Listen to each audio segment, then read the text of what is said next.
hidup seorang wanita bernama Sumiati dengan putri satu-satunya yang bernama Isna. Sumiati hidup bekerja sebagai seorang penjual sayur di pasar.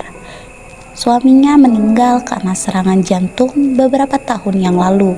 Kondisi tersebut mengharuskan Sumiati bekerja lebih keras untuk menafkahi putrinya yang masih bersekolah SMA. Pekerjaan yang cukup berat dan harus menanggung seluruh biaya hidup dan anaknya seorang diri membuat Sumiati mengalami stres di waktu-waktu tertentu. Assalamualaikum. Aduh. Jam segini masih kotor. Kamu ngapain aja sih, Nak? Aku baru pulang sekolah, Bu.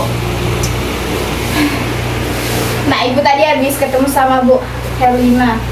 Anaknya katanya menang Olimpiade Sains tingkat nasional. Pinter banget anaknya. Coba kamu, kerjaannya ngapain? Tidur, makan, nonton Korea, gitu aja kerjaannya. Bu, Nana lagi makan. Ya terus kenapa? Ibu capek-capek pulang kerja, kamu diceramahin malah ngejawab.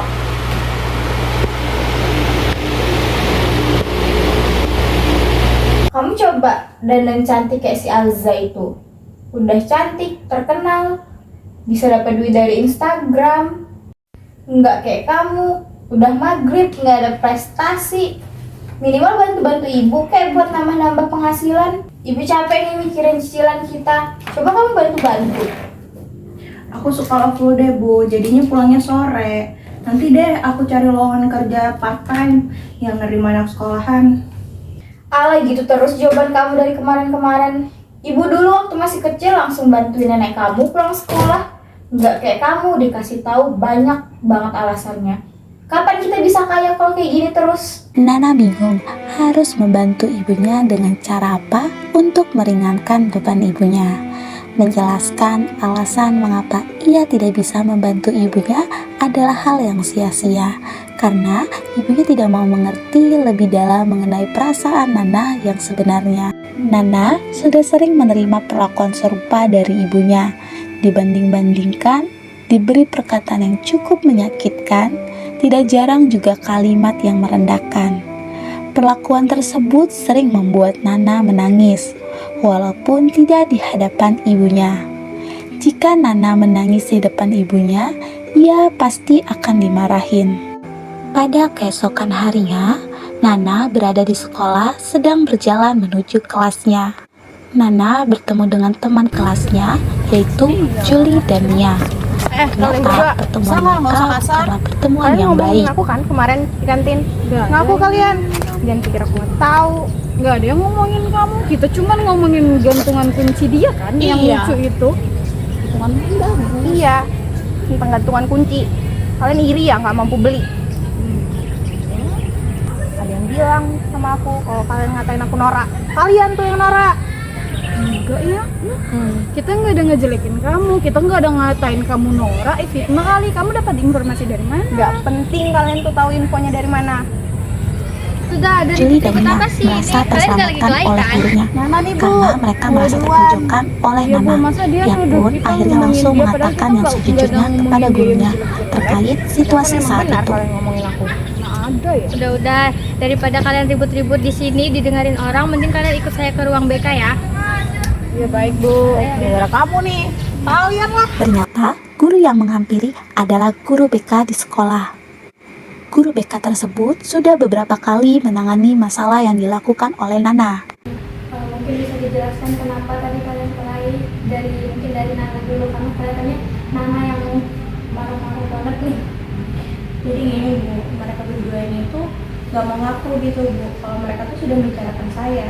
Padahal saya tahu banget kalau mereka tuh membicarain saya Bu. Jadi saya marahnya gara-gara itu sih Bu. Jadi gimana Juli, betul yang dikatakan Nana? Enggak Bu, jadi tadi kan dia kayak ngiranya kami ngebicarain buruk tentang dia. Padahal itu kita nggak ada ngebicarain buruk tentang dia, kita cuma ngomongin kalau misalnya gantungan tas dia itu lucu, itu doang Bu. Gimana? Emang Nana dengar dari mana kalau misalnya Juli dan dia ada ngomongin kamu? Jadi tuh Bu, saya ada kayak upload gitu Bu di sosial media saya tentang anonimus. Nah, ada yang bilang kalau mereka berdua ini ngatain saya norak Bu karena pakai gantungan tas kayak gitu. Jadi Isna tahu dari orang lain kalau misalnya mereka berdua lagi ngomongin kamu begitu. Betul begitu Bu. Jadi tadi Nana tahunya dari sosial media ya terkait Juli dan yang ngomongin di belakang. Betul? Betul. Oke, coba dari Juli dan Nia mungkin ada yang mau dijelasin biar kesalahpahamannya mungkin bisa kita sama-sama selesaikan di sini. Kalau sebenarnya Bu, kita tuh cuma mau ngobrolin tentang gantungan yang Isma punya. Kita nggak ada ngomongin yang buruk tentang itu. Terus kan informasinya dari orang yang gak jelas ya. Kira-kira Nana bisa pastikan nggak informasinya itu benar apa tidak? Terus Ibu, Kalau dari Juli gimana? iya Bu, jadi kayak ini tuh kayaknya kesalahpahaman aja deh, karena dari kami berdua juga nggak ada niatan buat ngejelekin Isna ataupun nyatain Nora ya, sama yang kayak Isna bilang. Si saya takut juga sih Bu kalau misalnya ada beberapa teman mungkin yang si link tersebut dan iseng gitu kan, atau mau mengadu domba gitu Bu. Jadi kayak kita mau percaya tapi gimana ya, itu kan anonim ya Bu, jadi kayak kita nggak tahu siapa yang pengirimnya, mungkin memang cuma iseng aja gitu. Dan kita juga nggak ada niatan buat ngejelekin Isna gitu. Oke, kalau dari Nana setelah dengan penjelasan dari temannya gimana nih? Dari penjelasan mereka sih Bu ada benarnya, tapi kayak kenapa harus diomongin di belakang saya sih Bu? Kan bisa aja langsung ngomong ke sayanya, biar nggak ada terjadinya kesalahpahaman. Oke. Jadi sebenarnya dari sini kita tahu ya kalau misalnya dapat informasi itu jangan cuma langsung ditelan mentah-mentah, tapi kita harus cari tahu juga kebenarannya. Mungkin Nana bisa konfirmasi lebih jauh ke Juli atau ke Nia terkait informasi yang tadi Nana dapatkan.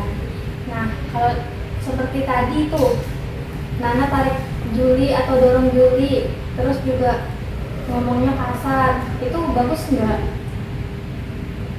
Enggak sih Bu, apalagi mereka juga teman saya, tapi ya saya udah terlanjur kesel aja sama mereka Bu. Oke, saya rasa informasinya sudah cukup jelas ya. Jadi dari Nana, Juli dan juga Nia, apakah mau saling memaafkan atau bagaimana nih? Iya Bu, Ibu.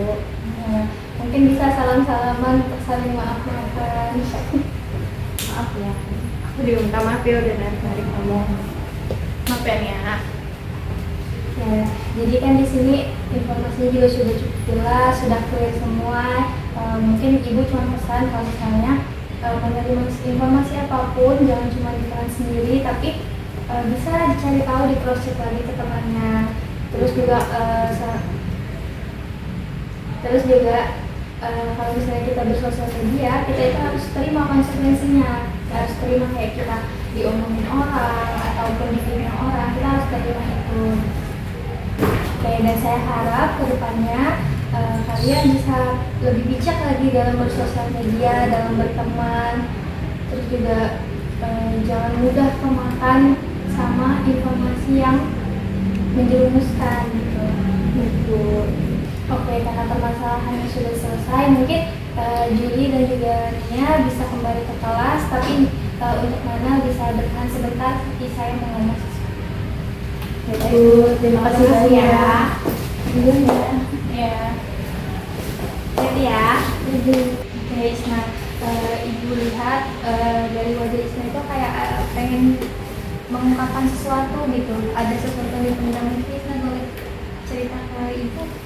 Nggak ada apa-apa sih Bu, mungkin karena saya capek aja karena hari ini habis praktikum gitu Bu.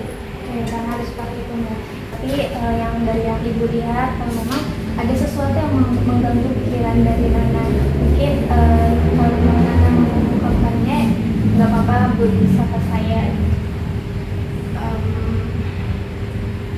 Saya ngerasa tertekan sih Bu, karena ibu saya itu saya merasa bahwasannya ibu saya ini kayak saya tuh selalu kurang gitu Bu di mata ibu saya. Mungkin dari Ibu Nana minta tolong buat besok untuk orang tuanya Nana bisa datang menemui Ibu.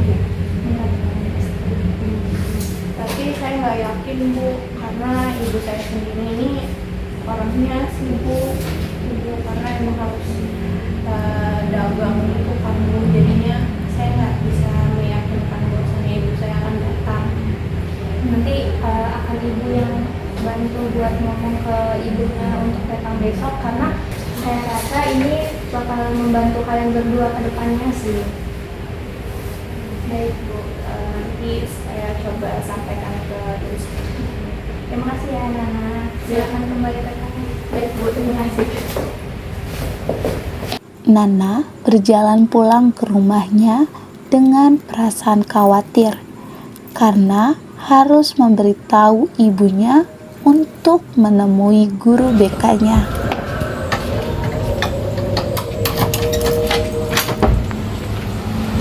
Assalamualaikum Bu, besok Ibu dipanggil ke sekolah, dipanggil guru BK. Ampun, kamu ngapain lagi sih nak? Nggak ngapa-ngapain Bu. Assalamualaikum Ibu. Waalaikumsalam, silakan Ibu Nana. Terima kasih ya Bu. Ya.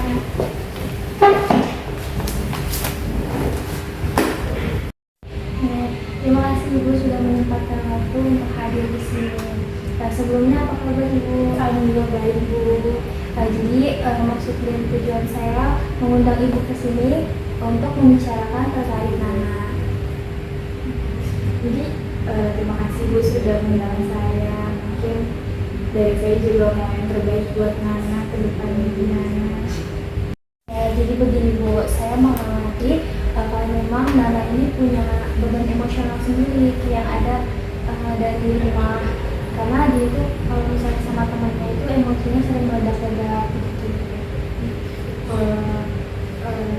Dari saya juga maunya yang terbaik juga kan buat Nana Bu. Cuman memang kalau saya perhatikan dari Nana itu, kalau saya lihat di rumah dia itu kayak nggak mau apa ya, dia nggak punya keinginan untuk belajar lebih, untuk berbuat lebih gitu Bu. Jadi dia kayak ya udah lempeng-lempeng doang Bu. Oke, jadi itu yang Ibu rasakan ya. Sekarang kita ke Nana. Coba dari Nana mungkin bisa diceritakan terkait perasaannya, diungkapin aja kepada ibunya. Saya merasa tertekan aja sih di rumah, karena ibu itu tuh nggak melihat sisi terbaiknya saya. Saya sudah melakukan yang terbaik, tapi ibu merasa selalu kurang gitu. Ibu nggak bermaksud begitu Isma, ibu cuma mau yang terbaik buat kamu. Ibu mau kamu sukses, nggak kayak ibu nanti kamu menyesal ke depannya kalau misalkan sampai kayak ibu lagi. Jadi itu dari ibunya Nana. Coba dari Nana terkait apalagi yang masih mengganjal di hati Nana. Mungkin saya pengennya itu lebih mendengarkan Nana, terus dari situ juga nggak ngebandingkan Nana dengan yang orang lain gitu. Terus juga Nana butuh dukungan dari ibu. Oke, kalau Nana udah gitu nanti insya Allah ibu akan memperbaiki supaya Nana juga lebih bisa terbuka ke ibu. Ya kalau itu ibu bisa mau, insya Allah nanti ibu perbaiki pelan-pelan.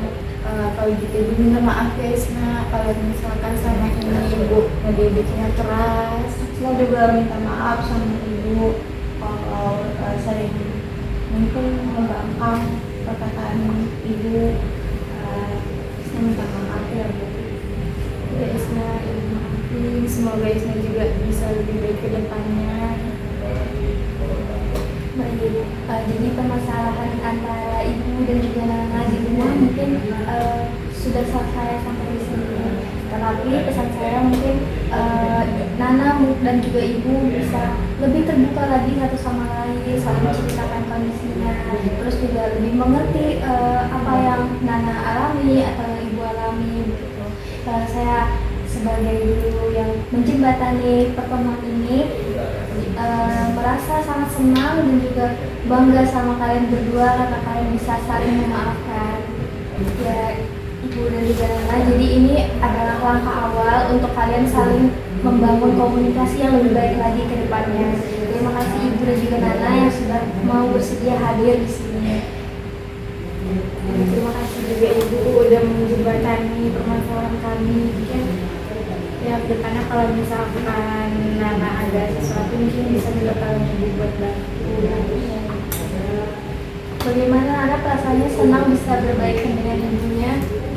Jauh lebih baik. Baik, Ibu dan juga Nana, saya rasa pertemuan kali ini cukup sampai di sini. Atau ada yang mau disampaikan lagi? Saya cukup Bu. Terima kasih Ibu dan juga Nana. Terima kasih sekali lagi karena sudah mau hadir di sini, dan saya ucapkan terima kasih juga karena sudah mau saling memaafkan. Terima kasih juga Ibu. Terima kasih Ibu. Kalau gitu kami pamit. Iya. Ibu terima kasih banyak. Iya, terima kasih. Dari kisah ini, kita bisa belajar bahwa didikan orang tua berperan penting dalam membentuk karakter anak. Sebagai orang tua, pastinya menginginkan anak yang hebat.